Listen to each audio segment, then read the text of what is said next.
வணக்கம். மகர ராசி நேயர்களுக்கு 2025ஆம் ஆண்டு சனிப்பெயர்ச்சி உங்களுக்கு 3ஆம் இடமான ஸ்தானத்துக்கு அவர் வராரு. 3ஆம் இடத்துலேருந்து 5ஆம் இடம், 9ஆம் இடம் மற்றும் 12ஆம் இடம், இந்த 3 ராசிகளையும் 3 இடங்களையும் அவர் பார்வையிடுறாரு. ரிஷபம், கன்னி மற்றும் தனுசு ராசிகளுக்கு பார்வையிடுறார்.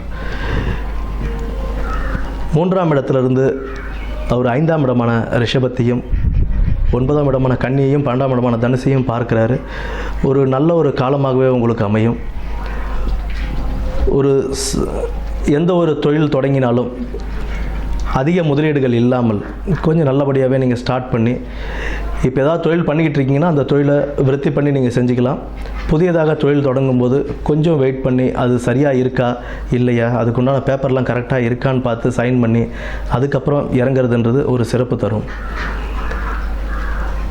12ஆம் இடத்தை சனி பகவான் பார்க்குற ஒரு காரணத்தினால வெளியூர் வெளிநாடு பயணங்கள் செல்வதற்கு முயற்சி பண்ணவங்களுக்கெல்லாம் இப்போ அது ஒரு அனுகூலமாகவே உங்களுக்கு அமையும். 9ஆம் இடம் பாக்கியஸ்தானத்தையும் சனி பகவான் பார்வையிடுறாரு.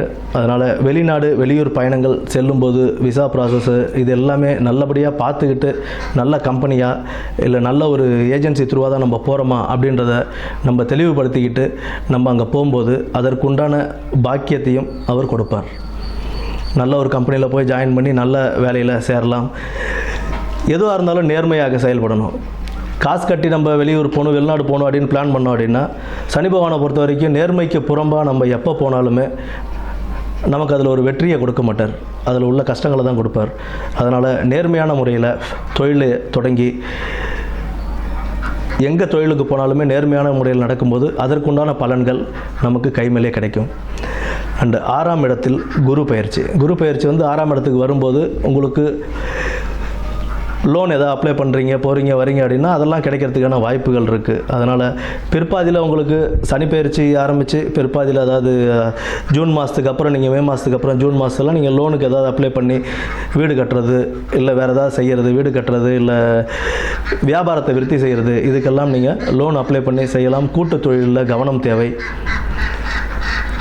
மற்றபடி ஒரு யோகமான சனிப்பெயர்ச்சியாகவே உங்களுக்கு அமையும். நன்றி.